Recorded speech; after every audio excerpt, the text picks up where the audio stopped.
श्रीनगर में सेना के साथ हुई मुठभेड़ में 3 आतंकियों को ढेर करने का दावा किया गया। सेना से जुड़े सूत्रों ने बताया कि उन आतंकियों का संबंध पहलगाम हमले से हो सकता है। 3 महीने पहले पहलगाम की बैसरन घाटी में हुए आतंकी हमले ने हर किसी को झकझोर कर रख दिया था, क्योंकि आतंकियों ने वहां पर्यटकों पर अंधाधुंध गोलियां बरसाकर 26 लोगों की जान ले ली थी। इस हमले के बाद से ही जम्मू कश्मीर के अलग अलग इलाकों में आतंकियों और उनके मददगारों के खिलाफ ऑपरेशन तेज कर दिया गया था। सुरक्षा बल के जवानों ने पहलगाम के गुनाहगारों को ढूंढने के लिए दिन रात एक कर दिया और इसी कड़ी में उनके हाथ बड़ी सफलता लग गई, क्योंकि दावा किया गया कि मुठभेड़ के दौरान 3 खूंखार आतंकी मार गिराए गए। मारे गए आतंकियों में एक का नाम मूसा सुलेमानी था।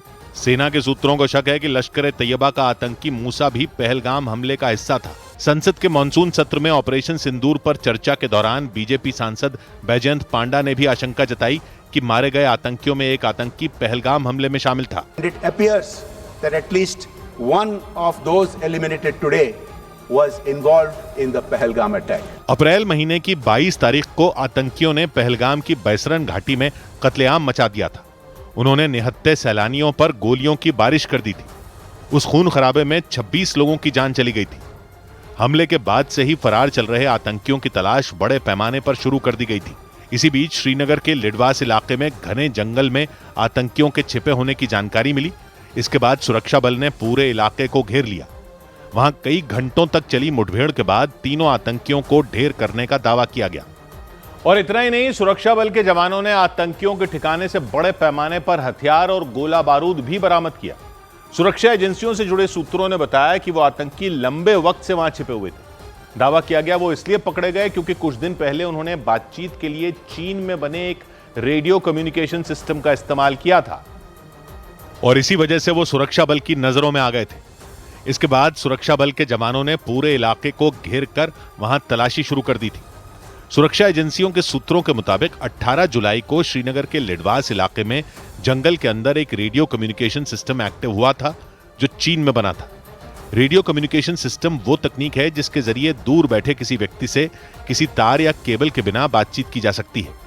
सुरक्षा बल को शक हुआ कि उस कम्युनिकेशन सिस्टम का इस्तेमाल आतंकी कर रहे हैं। इसी के बाद ऑपरेशन महादेव की शुरुआत हुई। इसके तहत जवानों ने जंगल के चप्पे चप्पे को खंगाल डाला। करीब 10 दिन की खोजबीन के बाद सुरक्षा बल के जवान वहां पहुंचे जहां आतंकियों ने कई दिन से डेरा डाल रखा था। सुरक्षा एजेंसियों के सूत्रों के मुताबिक आतंकियों ने गोलीबारी कर वहां से भागने की कोशिश की, लेकिन वो कामयाब नहीं हुए क्योंकि भारतीय जवानों ने तीनों आतंकियों को मार गिराया। उधर उत्तराखंड के हरिद्वार में मौजूद मनसा देवी मंदिर में हुई भगदड़ की खौफ से भर देने वाली तस्वीरें सामने आई। वहां एक रोज पहले हुए इस हादसे में 8 लोगों की जान चली गई और करीब 30 लोग घायल हो गए। मनसा देवी मंदिर हर की पैड़ी के नजदीक एक पहाड़ी पर है। मंदिर में जाने के लिए लोगों को पैदल ही सीढ़ियों पर चढ़कर जाना होता है। सावन का महीना होने की वजह से वहां दर्शन के लिए बड़ी संख्या में श्रद्धालु पहुंचे थे, लेकिन बताया गया कि मंदिर मार्ग पर बिजली के तार के टूटने और करंट फैलने की अफवाह फैल गई और इसी के बाद लोगों की भीड़ बेकाबू हो गई।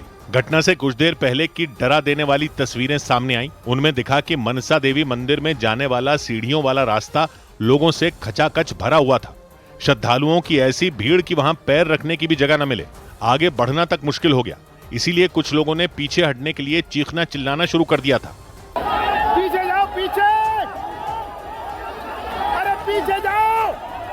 मंदिर की ओर जाने वाले उस संकरे रास्ते पर सैकड़ों श्रद्धालुओं की भीड़ इकट्ठा हो गई थी। कुछ लोग तो रास्ते के दोनों तरफ बनी दीवारों पर भी चढ़े दिखाई दिए। बताया गया कि बारिश की वजह से सीढ़ियों पर फिसलन बढ़ गई थी। इसी बीच ये अफवाह फैल गई कि बिजली का तार टूटने से रास्ते पर करंट फैल गया।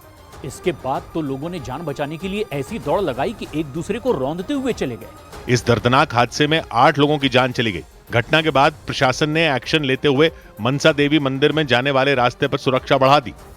लेकिन हरिद्वार के मनसा देवी मंदिर के बाद उत्तर प्रदेश के बाराबंकी में मौजूद अवसानेश्वर महादेव मंदिर में भी भगदड़ मचने से कोहराम मच गया।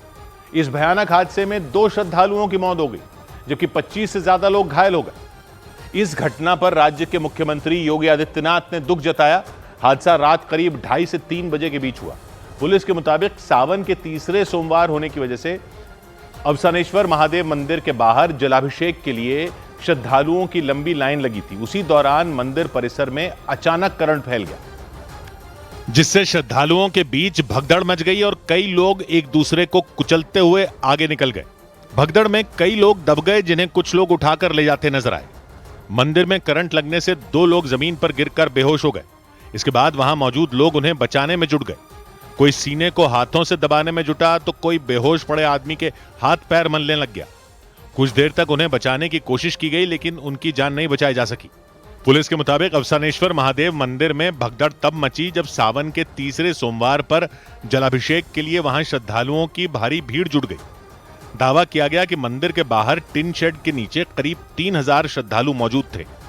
पुलिस के मुताबिक टिन शेड के ऊपर से बिजली का तार गुजर रहा था, जो एक बंदर के कूदने से टूट गया। उसी वजह से वहां करंट फैल गया था। ये एक एक्सीडेंट था, ऊपर तार है और बंदर के कूदने से वो टूट गया था। इस हादसे पर मुख्यमंत्री योगी आदित्यनाथ ने दुख जताया और मरने वाले लोगों के परिवारों को 5-5 लाख रुपए देने का ऐलान किया। इधर लोकसभा में ऑपरेशन सिंदूर पर रक्षा मंत्री राजनाथ सिंह ने विपक्ष के सवालों के जवाब दिए।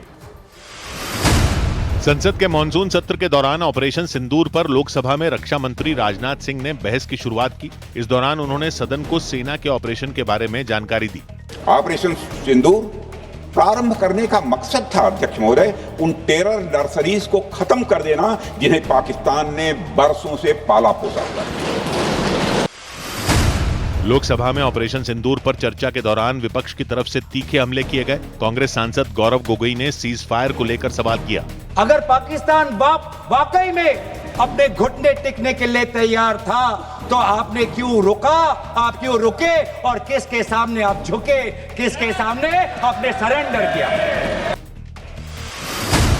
सुप्रीम कोर्ट ने बिहार में चल रहे वोटर लिस्ट रिवीजन पर रोक लगाने से इनकार कर दिया। इसका मतलब यह हुआ कि बिहार में वोटर लिस्ट की जांच जारी रहेगी, लेकिन सुप्रीम कोर्ट ने चुनाव आयोग से सवाल किया कि आधार कार्ड, वोटर आईडी कार्ड और राशन कार्ड को वोटर पहचान के लिए मान्यता क्यों नहीं दी जा रही।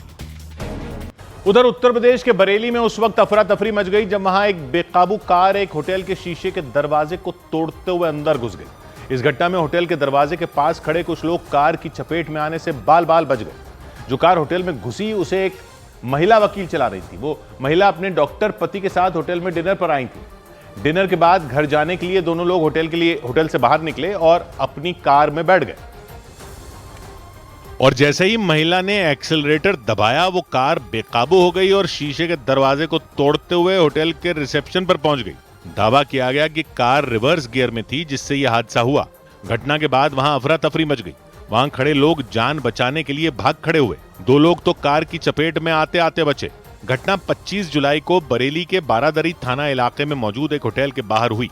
दावा किया गया कि कार एक महिला वकील चला रही थीं, जो अपने डॉक्टर पति के साथ डिनर करने होटल आई थी। डिनर के बाद रात करीब 11:15 बजे महिला पति के साथ कार में बैठ गई। उनकी कार के ठीक पीछे एक दूसरी कार थी। उस कार में भी कुछ लोग घर जाने के लिए बैठ रहे थे। एक बुजुर्ग पति पत्नी होटल के बाहर अपनी कार का इंतजार करते नजर आए। तभी महिला वकील की कार बेकाबू हो गई और पीछे की तरफ दौड़ पड़ी। किसी के कुछ भी समझने से पहले वो कार शीशे के दरवाजे को तोड़ते हुए अंदर घुस गई। राहत की बात यह रही कि हादसे में कोई घायल नहीं हुआ।